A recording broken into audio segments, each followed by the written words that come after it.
Bonjour à tous et bienvenue dans Parlement Hebdo, l'émission qui refait la semaine politique et parlementaire avec à mes côtés Katia Gilder. Bonjour Katia. Bonjour Oriane. Et c'est une semaine chargée sur le front social, manifestations des policiers, grève dans les transports et la mobilisation dans la rue qui se poursuit contre la loi travail. 2 manifestations ont eu lieu cette semaine. Une mobilisation nationale est annoncée à Paris le 14 juin. Et l'état d'urgence a donc été prolongé pour 2 mois. Après, les sénateurs, les députés ont donné le feu vert à ce maintien. L'état d'urgence sera donc en vigueur pendant l'Euro de football qui commence le 10 juin prochain en France. Premier sujet de friction dans la primaire à droite, le vote des Français de l'étranger. Bureau politique tendu mardi au siège des Républicains. Un compromis a finalement été trouvé entre vote papier et vote électronique. Mais la compétition entre les candidats s'aiguise. L'invité de Parlement Hebdo cette semaine est David Douillet. Bonjour. Bonjour. Vous êtes député Les Républicains des Yvelines, vice-président de la région Île-de-France, président de la Fédération Les Républicains des Yvelines. Et vous êtes chargé au Conseil à la région Île-de-France de l'action internationale et du tourisme. On va en parler tout à l'heure. Mais d'abord, place à l'actualité politique.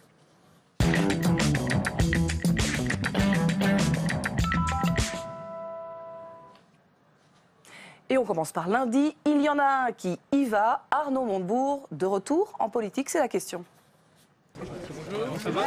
Pour Arnaud Montebourg et ses soutiens, l'ascension du Mont-Beuvray avait comme un air de campagne.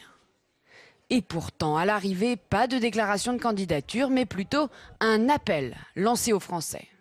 Je vous propose de bâtir dans les mois qui viennent un grand projet alternatif pour le pays. Ce projet pour la France, venez le faire avec nous. Et faisons-le ensemble. Il sera bien temps ensuite, s'il a la consistance que j'espère, il sera bien temps de se décider sur les candidatures. L'ancien ministre en a profité pour réaffirmer sa vision de la gauche dans une anaphore comme pour mieux viser François Hollande. Être de gauche, c'est considérer que le pouvoir politique doit être parfois supérieur au pouvoir économique. Être de gauche, c'est aimer l'invention du futur. Être de gauche, c'est aimer et chérir sa patrie. C'est Romain Gary et le pape François. Et à tous ceux qui voient cette accélération comme une concurrence au mouvement d'Emmanuel Macron, Arnaud Montebourg fait comme si de rien n'était. Je ne cherche pas de différence, je ne cherche pas de similitude, ça n'a aucune importance. Alors comment trouver un espace politique entre François Hollande et Jean-Luc Mélenchon, en passant par une primaire de toute la gauche ? Il serait souhaitable que cette confrontation d'idées qui est saine, qui est juste, qui est nécessaire, elle ait lieu dans une primaire de toute la gauche. Donc nous, on va continuer de la demander, la primaire de toute la gauche. Arnaud Montebourg se donne jusqu'à l'été pour construire ce projet participatif avant peut-être une véritable déclaration de candidature. David Douillet, est-ce que vous prenez au sérieux le projet Montebourg, si je puis dire, ce qui peut être un candidat sérieux pour vous, la droite, les Républicains ? D'abord, ça va être un candidat sérieux pour François Hollande, apparemment. Je crois que là, on a eu une petite accumulation de notre côté. On n'est pas mieux que les autres pour les primaires de la droite. Elle est en train de se faire à gauche, visiblement, entre M. Macron, M. Montebourg et puis tous les autres qui arriveront par la suite. Le président lui-même, qui, de par ce qu'il dit et de par ce qu'il fait, je trouve, à titre personnel, il est déjà en campagne. Bon. Est-ce que l'attitude d'Arnaud Montebourg d'Emmanuel Macron, c'est l'illustration de la difficulté de François Hollande à s'imposer comme candidat légitime ? Déjà, la difficulté du président, c'est d'être président. Voilà, c'est sa grande difficulté depuis le début de son quinquennat. Il a été un bon candidat, il a gagné, il n'a jamais été président. C'est ça la vérité. On s'en est rendu compte à l'Assemblée, je pense que mes collègues sénateurs diront peut-être la même chose, mais en tout état de cause, les Français l'ont compris et le font ressentir à travers les sondages d'impopularité qu'il bénéficie aujourd'hui. Bon, sa politique, elle est clairement un désastre absolu. Ce matin encore à la radio, j'entendais des salariés qui expliquent encore et qui ont encore cette conséquence quotidienne de la suppression des heures supplémentaires défiscalisées. Voilà, les gens n'ont pas oublié, ils le vivent au quotidien. Ces 200 ou 300 euros importants pour des millions de familles françaises, ils ne les ont plus. Cette surtaxation des ménages, des entreprises dans notre pays qui a eu lieu dès 2015, après un allègement, mais C'est un coup de dupe. On taxe beaucoup au début, on en retire un peu à la fin pour avoir une petite attitude électoraliste. Voilà, les gens ne sont pas dupes. Il y en a un à gauche qui dit parler franchement, qui met un peu les pieds dans le plat, c'est Emmanuel Macron. Vous en pensez quoi? C'est une blague. Se déclarer? C'est une blague. Une blague? C'est une blague. Moi, C'est-à-dire Jean-Pierre Chevènement, par exemple, nous avait dit quelque chose de très juste, je trouve. Si on reste ministre, on ferme sa gueule, sinon on quitte le gouvernement. Voilà. Et là, aujourd'hui, je ne comprends pas, enfin, je ne suis pas le seul, hein, on discute souvent, et que ce soit à gauche comme à droite. Beaucoup de citoyens, comme moi, ne comprennent pas comment on peut créer un jour un parti qui est ni de droite ni de gauche, et en même temps rester dans un gouvernement de gauche. Et ne pas être d'accord avec son Premier ministre sur bien des sujets. Le dernier en date, c'est les salaires des patrons, des grands patrons, les hauts salaires, et désavouer en permanence, se désavouer en permanence les uns les autres. Bon, la cacophonie gouvernementale, elle est là et elle existe. Qu'il ne démissionne pas ou que François Hollande et Manuel Valls ne fassent pas preuve de plus d'autorité? Les deux. Les deux. Les deux, voilà. Il n'y a pas de cohérence, il n'y a pas de logique. Alors tout le monde vocifère les uns contre les autres, en catimini ou publiquement de temps en temps. Montebourg en est l'exemple absolu, puisqu'il est parti du gouvernement. Au moins, il a eu ce courage. Philippe Etty aussi, par exemple. Bon, Bateau aussi.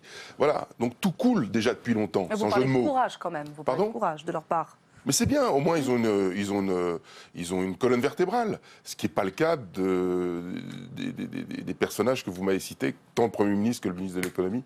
Là, c'est pas bien. Et la cacophonie, elle se ressent, je dirais, c'est comme, vous savez, c'est comme il neige en montagne, ça fond, ça coule dans les vallées, voilà. Aujourd'hui, ça coule dans les rues. La cacophonie, elle est dans les rues. On a compris le message, on va en parler. On va y revenir, hein, David Douillet. On va passer au mardi, journée qui a débuté par une interview matinale du président de la République.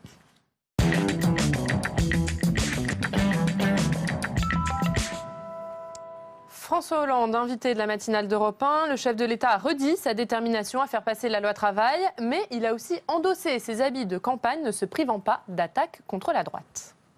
Tous les Français, quel que soit leur revenu, payent des impôts de consommation. Et quand je vois que certains candidats aux primaires de la droite veulent augmenter la TVA, je dis ce n'est pas juste, parce que ça va toucher tous les Français indifféremment.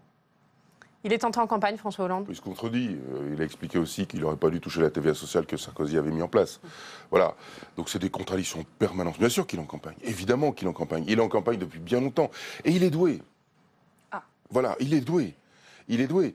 Ce qui s'est passé hier soir en est un exemple caricatural. L'explosion du groupe écologiste à l'Assemblée. Excusez-moi, mais je dois vous chambouler vos, on va y revenir. Thèmes. Mais en tout cas, il est doué parce que tout ça est une stratégie qui est très bien menée, qui est finement menée et qui aboutit à des choses comme celle-ci. Mais justement, parce qu'il y a quand même une colère sociale très forte, une contestation politique, et finalement, il tient le coup. Une colère sociale très forte, attention, il ne faut pas tomber dans le panneau. Non, mais en tout cas, il est quand même attaqué de toutes parts. Rarement un président de la République a été attaqué de telle manière. Vous lui reconnaissez le mérite de tenir le choc? Mais tenir le choc de quoi? Je veux dire, il est au chaud, à l'Élysée, c'est facile. Par contre, d'être en totale contradiction avec ce qu'il n'a jamais dit ou ce qu'il ne dit pas ou ce qu'il a voilà, il a menti à tous ceux qui lui ont fait confiance quand même. Et donc ça va pas mieux. Et donc non seulement ça va pas mieux, mais ça s'empire. Voilà, la loi El Khomri, elle est là. Si des gens de gauche et surtout malheureusement, et je parle des casseurs, d'extrême gauche viennent fiche la pagaille dans nos rues et aujourd'hui, et ça on n'en parle pas suffisamment dans les médias, mais occasionne, par rapport à des grèves qui sont mises en place, à une pénurie d'essence dans tout le pays, sauf en Ile-de-France, c'est pour ça qu'on n'en parle pas assez, mais dans tout le reste du pays, on est en train de ne plus avoir d'essence. Hein. Le pays est en train de se bloquer depuis hier. Hein. C'est bel et bien parce qu'il a menti à tout le monde. Il a voulu faire plaisir à tout le monde et à personne. Et puis voilà, et une politique. C'est comme s'il roulait à 200 km/h sur l'autoroute avec les yeux bandés. À un moment donné, on s'explose. Et là, il est en train d'exploser. Et c'est la France qui en subit les conséquences. Alors, on va passer à l'actualité de votre parti qui a réuni son bureau politique mardi. Il était question de la primaire à droite et de savoir notamment comment les Français de l'étranger allaient voter pour cette élection. Ambiance tendue et compétition au menu, comme nous le raconte Quentin Calmet. 1 heure de réunion pour éteindre la première polémique de cette primaire. Finalement, le compromis entre le vote papier et le vote électronique des Français de l'étranger a été adopté à l'unanimité. Dans les plus grandes villes du monde qui concentrent le plus de Français, on va travailler à l'installation de bureaux de vote physiques. Pour ça, il faudra bien sûr que ça soit possible sur un plan de l'organisation, que ça soit légal, que les pays le valident. Dans le reste des endroits, ça sera un vote Internet et on a arrêté la date du 15 juillet. Donc le 15 juillet prochain, tous les Français qui vivent à l'étranger sauront où ils votent. La fin de 2 semaines de débat au sein du parti, certains accusant Nicolas Sarkozy d'avoir voulu restreindre le nombre de votants à l'élection interne, d'autres faisant valoir l'équité entre les électeurs. Au début, c'était papier pour tout le monde. On trouve un accord partagé entre papier et scrutin électronique. Il n'y a ni coup de force, ni opération de frein de qui que ce soit. On ne peut pas changer les règles tout le temps. Ce n'est pas la première modification, il faut vraiment que ce soit la dernière.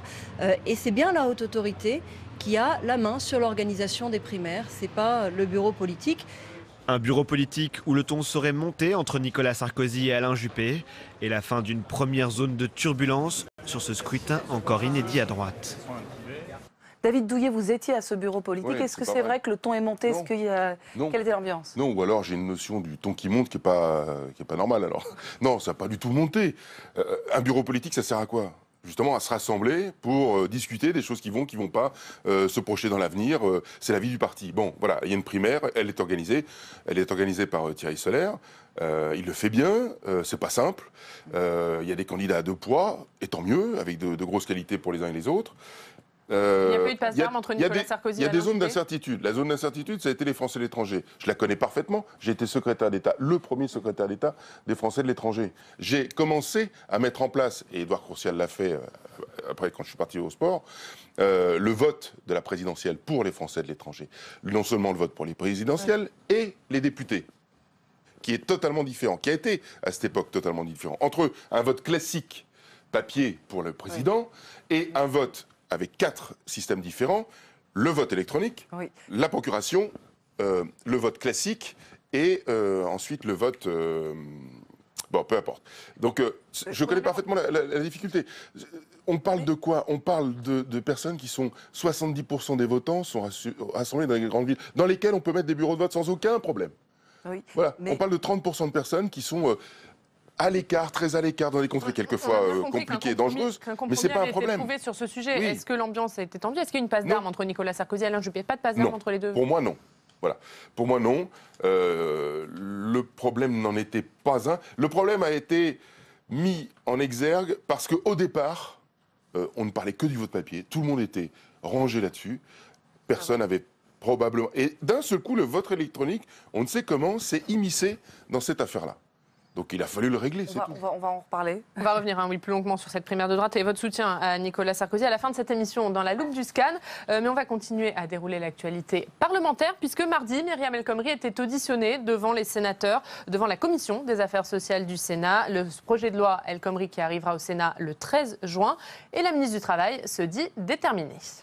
J'aborde le débat au Sénat dans un état d'esprit fait de détermination et de gravité aussi. Une détermination à parler enfin du contenu du texte, en s'affranchissant, si possible, de certaines postures aussi convenues qu'artificielles, et une gravité à porter un texte qui, je crois, est juste et nécessaire pour notre pays. David Douillet, la majorité sénatoriale qui souhaite revenir au texte initial, est-ce que vous comptez sur le Sénat pour faire ce que le gouvernement n'a pas su faire? Bien sûr, je me mets à genoux devant eux en priant qu'ils le fassent. Bien sûr, qu'ils nous renvoient un texte à nouveau rempli de bon sens, de bonnes choses qui vont nous dégager de l'immobilisme qui existe dans ce pays pour entreprendre, pour créer de la richesse. Myriam El Khomri passe audition sur audition, elle monte au créneau pour défendre. Je la plains, là. Alors, oui. Mon Dieu, quel fardeau, c'est un chemin de croix. Alors, quelle courageuse elle aussi. Oui, c'est courageux, mais un chemin de croix avec une croix qu'on lui a mis sur les épaules, que François Hollande lui a mis sur les épaules. Et il lui fait supporter cette croix qui est énorme, parce qu'il en est le responsable. Il a manipulé encore tous ceux qui ont voté pour lui, tous ceux qui ont cru en lui, ceux qui sont dans l'hémicycle. C'est du jamais vu pour un gouvernement. À 2 personnes, 2 députés près, il y avait une motion de rejet qui était votée. qui était présenté par la gauche. par la gauche. Voilà. C'est du jamais vu. Mais il y a encore une deuxième lecture, les choses peuvent éventuellement se passer, et puis on a l'arme absolue, qui est le 49.3, qui va nous tomber dessus. Alors, vous pensez que c'est fait déjà? Que de toute façon, le gouvernement l'utilisera une nouvelle fois? Moi, je pense, oui. Je pense. On va voir le travail des députés, on va voir de quelle manière ils vont, mais je ne doute pas quant à la qualité de leurs travaux, mais de quelle manière ça va s'orienter, mais je pense qu'on y arrivera, ouais. En attendant, la mobilisation se poursuit dans la rue. 128 000 personnes ont encore manifesté hier. Des manifestations sont annoncées, notamment le 14 juin. Je rappelle qu'en France, on est quasiment 70 millions. Hein. Alors, oui. Déjà, c'est un premier point. Non, mais c'est un premier point. C'est une minorité qui... C'est-à-dire que vous minimisez la contestation? Non, je ne minimise pas, mais je comprends les gens qui sont déçus. Je le comprends. Franchement, on n'a pas les mêmes idées, mais je me mets à leur place. Je me dis, oui, je me suis fait avoir, quoi. Et c'est cette revendication-là qu'on entend, en réalité. Mais sur le fond du texte et le fond de cette loi, on en a besoin, mais en urgence. Et il faudrait aller bien plus loin que ce que... Même dans la première version de la loi El Khomri, il faudrait aller bien plus loin que ce qui est proposé. Mais c'est surtout que ces manifestations se déroulent dans un climat tendu, avec parfois de la violence. Est-ce que vous craignez une radicalisation? Parce que le gouvernement... Excusez-moi, mais... Les policiers, depuis la Ve République, ont dû défiler, si je ne me trompe pas, 4 fois. C'est la 3e fois. On va venir aux manifestations des policiers. Mais... 2 fois sous le gouvernement Hollande. En octobre 2015, pour contester Mme Taubira, et là encore cette fois-ci. 2 fois sous le gouvernement Hollande. On est à l'échelle de la Ve République. Vous vous rendez compte? Alors on va venir sur cette manifestation des policiers, puisque mercredi, ils descendaient dans la rue.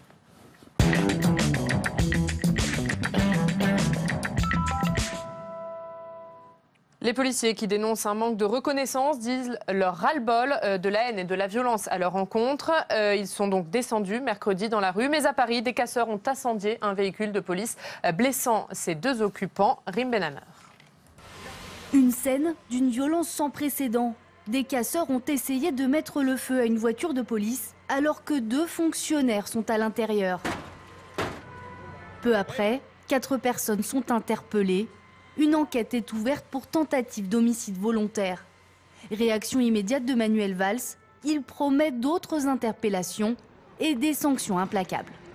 Il faut agir, interpeller et faire en sorte que la justice, sur la base de preuves qui soient les plus nettes possibles, puisse condamner avec la plus grande fermeté. Et ces nouvelles violences interviennent en plein débat sur la prolongation de l'état d'urgence. Le ministre de l'Intérieur s'est indigné face à ces brutalités. J'aurais énormément de difficultés à considérer qu'il y a derrière ces hordes sauvages quelque chose qui ressemble à de l'humanité ou a fortiori à un début d'idéal. Depuis des semaines, à chaque manifestation, les affrontements entre casseurs et forces de l'ordre se répètent. Inadmissible pour la droite qui dénonce le laxisme du gouvernement. David Douillet, dans l'une de vos fonctions, vous êtes chargé de veiller à l'image de la France à l'étranger. Cette voiture brûlée a fait le tour des sites d'info.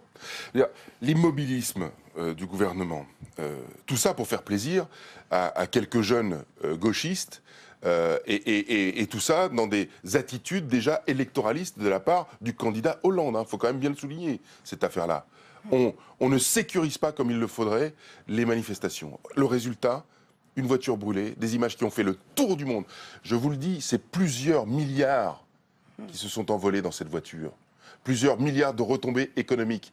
Elle a fait le tour du monde, cette image-là. On a eu, l'année dernière, les attentats terroristes. Donc c'est catastrophique. C'est catastrophique pour l'économie française. Parce que qu'est-ce qu'un étranger se dit?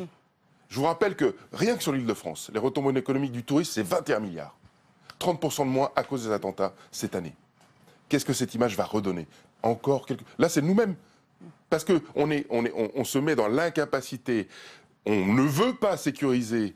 On ne met pas les moyens pour sécuriser une manifestation. C'est-à-dire qu'on laisse faire. Donc vous dites qu'il y a une défaillance grave du système de maintien de l'ordre et de forme de laxisme. Parce qu'il n'y a pas de l'autorité de l'État. Parce qu'à la tête de l'État, que ce soit le ministre de l'Intérieur comme le président de la République, on a donné des consignes laxistes. Regardez.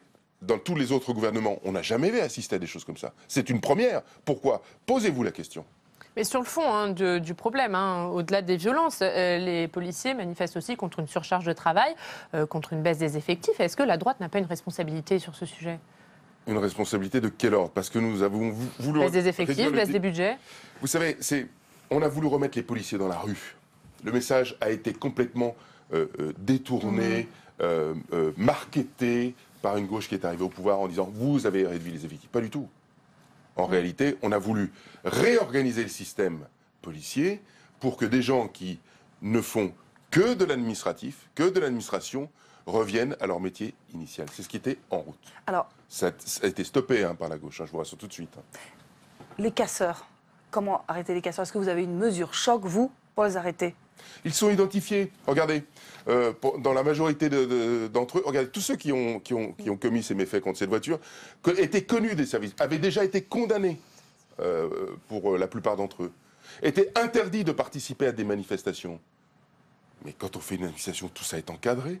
On peut contrôler des identités. Donc vous dites qu'il y a trop de laxisme. Mais bien sûr, il y a des... je ne suis pas ministre de l'Intérieur, mais si je l'étais, il y a une manifestation qui démarre. On a des policiers en civil qui sont capables, à l'œil, de voir, rien qu'au niveau vestimentaire pour certains, parce qu'on le sait, il y a des capuches pour se masquer, etc., de dire vos papiers, etc., de contrôler des gens qui ont déjà été condamnés, qui n'ont pas le droit de participer à une manifestation. C'est du laxisme à l'état pur, voilà, je vous le dis. On va passer au jeudi, David Douillet. Jeudi, une pétition sur la rémunération des patrons dans Libération. «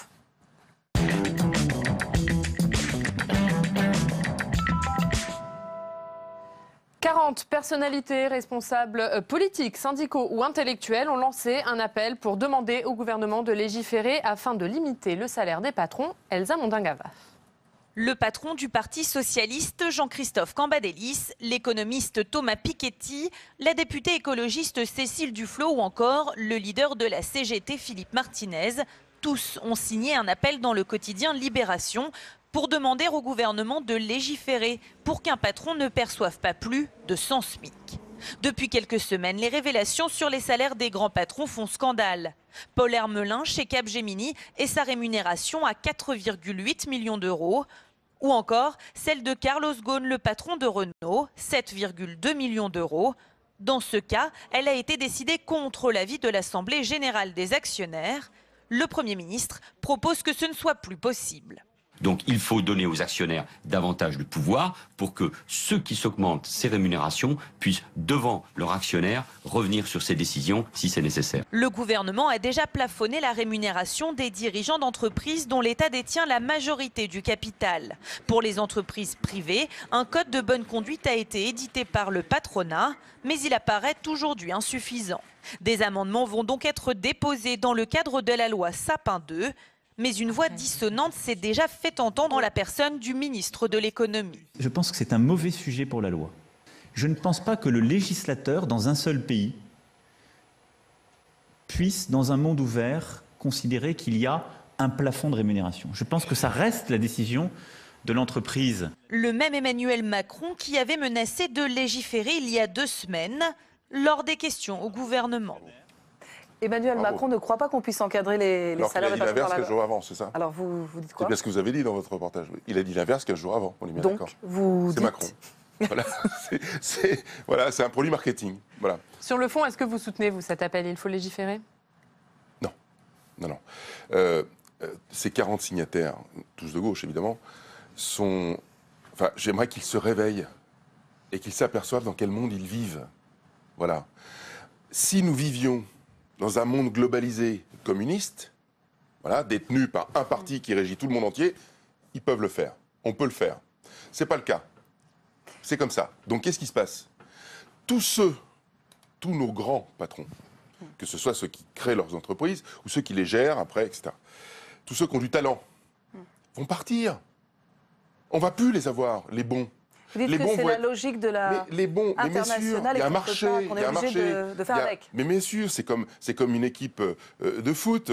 Les meilleurs joueurs vont être pris ailleurs. Si vous plafonnez leur salaire, voilà, ils vont partir, ils vont être pris par d'autres entreprises, aux États-Unis, en Australie, où vous voulez. Et ils ne seront plus chez nous. Ils ne développeront plus de la même manière avec toutes les qualités qu'ils ont aujourd'hui pour développer nos entreprises françaises. Ils ne seront plus là. Je veux dire quoi en disant ça? Que c'est absurde de partir sur ces contrées-là. D'ailleurs, les conseils d'administration ou les actionnaires... Les actionnaires ont un pouvoir. Oui, ils ont voté. Ce pouvoir n'est pas forcément pas contraignant. Bon. Est-ce qu'il faut rendre ces décisions contraignantes? Ce que je pense sur ces sujets-là, c'est vrai que quelquefois, il y a de l'injustice. Il y a une injustice terrible, qui est scandaleuse, c'est lorsqu'un grand patron s'en va d'une entreprise avec un parachute plus que doré, et lorsqu'il a mis l'entreprise en déficit ou dans une situation catastrophique. Ça, c'est scandaleux. Mais lorsqu'un patron, ce qui est le cas de ceux dont on a parlé, à Capgemini, Ghosn ou les autres, réussissent, remplissent les carnets de commandes, font progresser l'entreprise, développent l'emploi et créent de la richesse, mais ça ne me dérange pas qu'ils soient bien payés, ces gens-là. Voilà. Par contre, une petite répartition un peu plus valorisante pour toute l'entreprise en général, aussi doit aller de pair. Mais par contre, un patron qui échoue doit être sanctionné et ne pas être rémunéré dans ces niveaux de rémunération. C'est hors de question, c'est injuste. La méritocratie doit être appliquée à plein sur ces sujets. Alors on va revenir à l'Assemblée. Vous y étiez, les députés, dont vous, ont voté après les sénateurs la prolongation de l'état d'urgence pour permettre des mesures exceptionnelles, notamment pendant l'Euro de foot qui commence très bientôt. L'état d'urgence est prolongé de 2 mois. François Goulin. Pour 46 contre 20, donc l'article unique est adopté. La 3e prorogation de l'état d'urgence est officiellement votée. Elle instaure 2 mois supplémentaires de mesures exceptionnelles en termes de lutte contre le terrorisme. Le ministre de l'Intérieur a évoqué la gravité de la menace et l'imminence de l'Euro de football pour convaincre les parlementaires. Il ne nous est pas permis de nous croire à l'abri ni de considérer que le péril imminent qui a justifié en novembre dernier la proclamation de l'état d'urgence a disparu. J'ajoute que dans les mois qui viennent, les enjeux de sécurité seront particulièrement importants pour des raisons qui tiennent à l'organisation de cette grande manifestation qu'est l'Euro 2016 et d'autres manifestations estivales. La majorité des députés socialistes a voté pour la prorogation, avec dans le texte une modification, le retrait des perquisitions administratives. Durant les premières semaines qui ont suivi le 13 novembre, les perquisitions administratives ont été nombreuses. Elles ont permis de chercher et de trouver les renseignements nécessaires pour désorganiser les réseaux terroristes. Désormais, elles ne bénéficient plus ni de l'effet de surprise, ni de l'utilité spécifique qui les justifiait au cours des 6 derniers mois. Une décision à laquelle s'est opposé le groupe Les Républicains, qui souhaite également que le gouvernement utilise avec plus de force les outils de l'état d'urgence. Oui, nous vous appelons, Monsieur le Ministre, à faire plus d'interdictions de rassemblements qui troublent l'ordre public. Oui, nous vous appelons à faire plus de perquisitions administratives pouvant protéger les Français. Quant aux députés du Front de gauche, ils voient dans ce nouveau vote une dérive sécuritaire de l'exécutif. Est-ce que cette prolongation de l'état d'urgence était nécessaire, notamment pour obligatoire, mais est-ce que ça va être efficace, surtout aussi? Donc, si c'est aussi efficace que pendant les manifestations, on a de quoi se préoccuper. Voilà.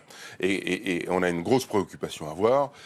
Si on veut parler des fan zones, par exemple, l'Euro 2016. Parce que c'est là où est sous la Tour Eiffel. Oui. Sous la Tour Eiffel.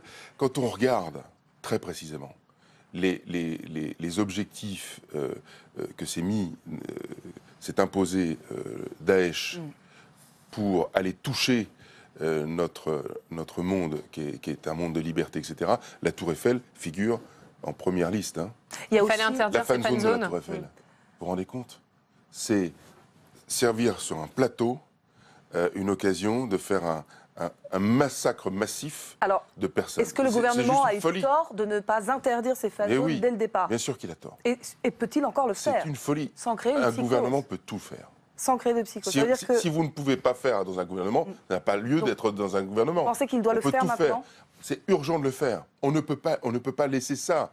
C'est trop beau. Tour Eiffel, des centaines de milliers de personnes, tous les jours. Pendant un mois. Il doit interdire les fan zones. En tout cas, celles qui sont aussi symboliques que celles-là. Mais ça veut dire quelque part, c'est aussi... Celles à Paris, pas celles dans les autres villes hautes de France. Toutes celles qui peuvent être compliquées ou symboliques, ou... voilà, c'est vraiment prêter le bâton pour se faire battre. Moi, je trouve ça extrêmement inconscient que que de laisser faire ce gouvernement en se disant oui, on va mettre nos fan zones sous l'Arc de Triomphe, enfin n'importe où. Quand le gouvernement dit que la sécurité de ces fan zones est assurée, vous n'y croyez pas? Ah bah, excusez-moi, hein. Est-ce que la voiture, là, pendant les manifestations des policiers, est-ce que la sécurité était là? Est-ce que la sécurité est là depuis des semaines où on voit des manifestations avec des casseurs à l'intérieur qui font ce qu'ils veulent, comme ils veulent, hein, depuis des semaines? Est-ce que la sécurité est là? On est en état d'urgence. Le gouvernement n'est pas capable ou ne veut pas appliquer les règles strictes de l'état d'urgence. Et donc, vraiment, de sécuriser tout mouvement de manifestation ou de rassemblement tel que pourraient être les fan zones de l'euro. Donc, oui, bien sûr qu'il y a préoccupation. On a des exemples criants qui ont lieu cette semaine. Il faudrait être idiot de ne pas comprendre ça. David Douillet, après l'euro, la France est candidate pour accueillir les Jeux Olympiques de 2024. Est-ce que, selon vous, la menace terroriste qui pèse sur le pays va empêcher Paris d'être désignée ville hôte? Non. La menace terroriste, en réalité, on le voit, hein, de par les attentats qui sont faits dans le monde entier. Elle existe, elle est là partout. Voilà. La France est particulièrement ciblée. Ce qu'on a fait en France, absolument. Ce qu'on a fait en France, en revanche, c'est de nous doter de tous les outils pour compliquer la vie à ces mêmes terroristes. En réalité, ça veut dire quoi? C'est comme si vous avez votre maison avec votre porte d'entrée et vous n'aviez qu'un verrou avant. Donc évidemment, le voleur met peu de temps pour entrer chez vous. Là, on en a mis 20 verrous. Il met beaucoup de temps. C'est-à-dire de par les dispositions qu'on a prises, on complique grandement la possibilité de mettre en place des attentats dans notre pays. Mais si ils veulent vraiment le faire, ils peuvent le faire, n'importe où d'ailleurs. Donc c'est ça qu'il faut comprendre. Alors je ne veux pas jeter de l'huile sur le feu, ou créer une psychose, mais c'est la vérité. Et la preuve, hein, puisque bizarrement, les derniers attentats ont eu lieu en Belgique, juste à côté de chez nous, dans un endroit où... Message compris. Les lois n'avaient pas encore évolué comme ici. Alors on va poursuivre le film de la semaine, puisque l'Assemblée nationale a discuté d'un projet de loi qui vise à simplifier et moderniser la justice. Les députés ont notamment supprimé les tribunaux correctionnels pour mineurs, un dispositif créé par Nicolas Sarkozy en 2011 pour juger les mineurs récidivistes de plus de 16 ans. David Douillet, ces tribunaux ne traitaient que 1% des contentieux. C'est un constat d'échec. C'était nécessaire de les réformer? Quand on a un dispositif au départ qui part sur qui est un bon principe. Les tribunaux populaires est un bon principe au départ. Les multirécidivistes, on en connaît. Moi, j'habite à côté des Mureaux. Voilà, je connais bien la question dans les Yvelines. Il faut se poser des questions, se remettre en question, mais de là à tout supprimer et à tout jeter, non. Donc vous êtes contre cette... Moi, je suis pour une autre appréciation pour remettre des enfants dans le chemin de la vie. Parce que c'est ça dont il s'agit. Mais comment Il y a des choses formidables, d'ailleurs, qui auraient pu être mises en place en leur donnant le choix ou la possibilité de commuer leur première peine sur d'autres dispositifs, notamment encadrer, pourquoi pas. Et à l'époque, j'avais imaginé ce dispositif, mais il y a très longtemps, j'étais encore, je venais de finir ma carrière d'athlète, sur le bataillon de Joinville. Vous savez, quand le service militaire a été supprimé, le bataillon de Joinville, qui accueillait tous les athlètes de haut niveau, s'est retrouvé sans objectif, sans objet. Bon, le bataillon de Joinville, il y avait toutes les installations sportives.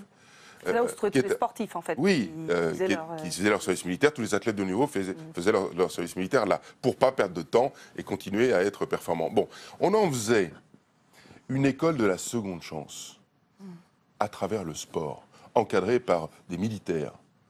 Vous voyez, où on propose à un enfant, et il aurait pu décider de ne pas le faire, mais en tout cas de commuer sa peine de prison, sa première peine de prison, en un apprentissage d'un métier à travers le sport, mais aussi dans un environnement sain et en le rétablissement dans je me couche tôt, je me lève tôt, je mange sainement, je fais du sport, je m'occupe de mon corps, et puis j'apprends des choses. Et en le formant un métier du sport, c'est formidable. Non? Si. Bon, c'est des initiatives comme ça dont on a besoin. Je suis trop long, c'est ça? Un peu. Un peu. Bon, mais je suis passionné. On va terminer avec l'actualité d'hier, puisque depuis hier, David Douillet, l'Assemblée nationale compte un groupe de moins. Les écologistes réformistes, emmenés par François de Rugy, ont décidé de rallier le groupe socialiste, entraînant de facto la disparition du groupe écologiste qui ne compte plus assez de membres pour exister. Astrid de Vilaine. Tout avait pourtant si bien commencé. Juin 2012, pour la première fois de leur histoire, les écologistes parviennent à former un groupe parlementaire à l'Assemblée nationale grâce à un accord avec le Parti socialiste. La majorité fonctionne, 2 ministres écolos sont même au gouvernement. Mais 2 ans plus tard, Cécile Duflot n'accepte pas la nomination de Manuel Valls à Matignon. Elle claque la porte du gouvernement et fait son grand retour à l'Assemblée nationale. Je suis très heureuse d'être là et de travailler. Voilà. Oui. 2 tendances cohabitent alors au sein d'un même groupe parlementaire, ceux qui restent fidèles à la ligne gouvernementale et ceux qui se placent dans l'opposition. Les divisions deviennent intenables. Ils ont le droit de dire ce qu'ils veulent, mais par contre, nous, on n'a pas à être comptable des expressions de Cécile Duflot, de Noël Mamère, ou peu importe. Octobre 2015, de nombreux cadres historiques d'Europe Écologie Les Verts quittent le parti pour créer leur propre mouvement légitime à la ligne de François Hollande.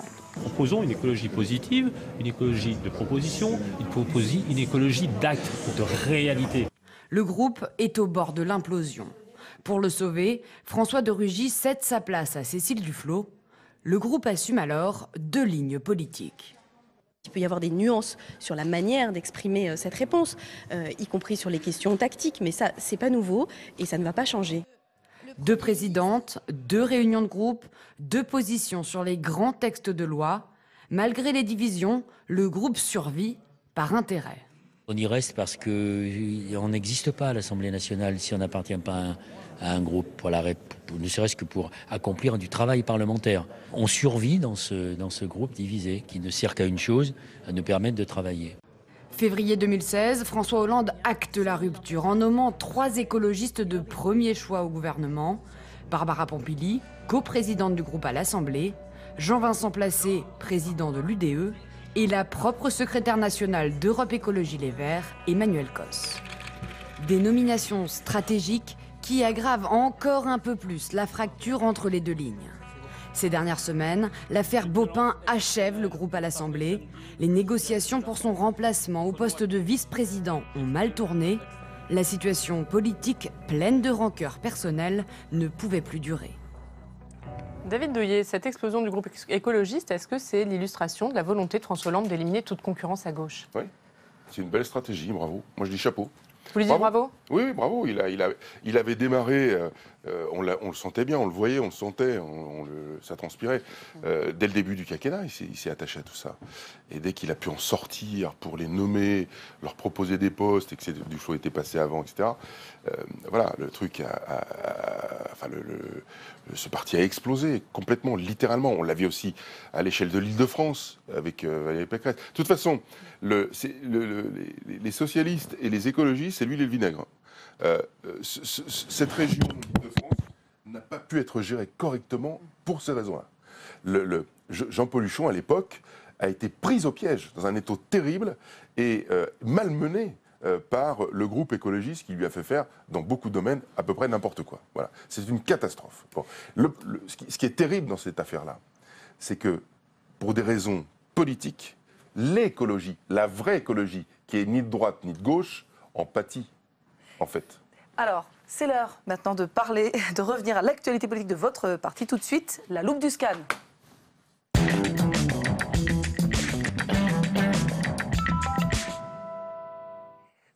Bonjour Katia. Bonjour Jim, et c'est à vous. Bonjour David Douillet. Bonjour, excusez-moi, j'ai un problème technique. Il remet son micro. Allez-y, le réseau, voilà, allez-y. Ça va me permettre de vous poser la première question sur Nicolas Sarkozy.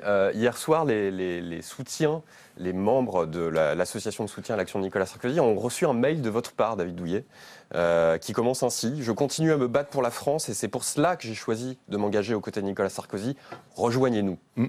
Est-ce que ça veut dire qu'il y a une accélération dans le mouvement qui va vers la candidature de Nicolas Sarkozy? Mais il faut. Regardez, on est presque pratiquement fin mai. Le démarrage de la primaire, le dépôt des contraintes de la candidature, le nombre de parlementaires, de signatures, les 2500 9 septembre. Début septembre. Il y a l'été qui est au milieu de tout ça. Il faut déjà... Parce que moi, vous l'appelez à se présenter dès aujourd'hui? Ah mais oui, le plus rapidement possible, parce qu'on en a besoin. Moi je veux qu'il rentre dans l'arène, rapidement. Oui, rapidement, avant l'été.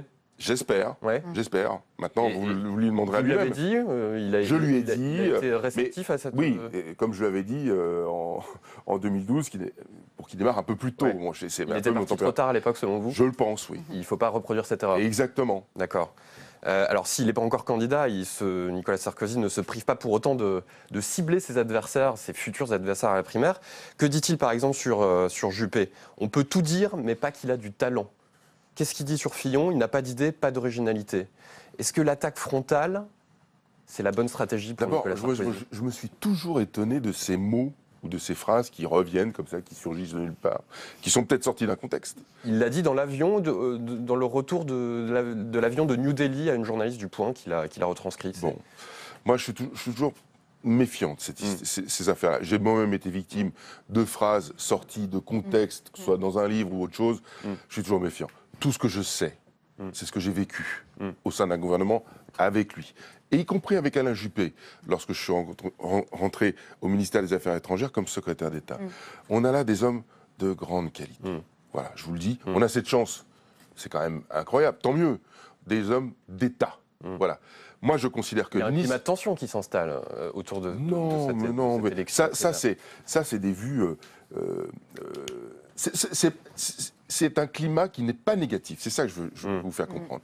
Concurrentiel, mais pas négatif. Oui, c'est sain.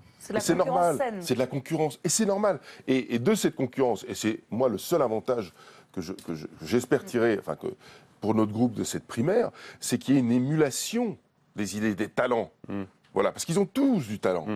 Et c'est la raison pour laquelle je suis Nicolas Sarkozy, c'est que ce talent, il nous l'a déjà montré, et que ce talent-là, la première chose, à mon sens, qu'il devrait faire, c'est qu'on en aura besoin grandement de son poids, de son envergure politique à l'échelle de l'Europe.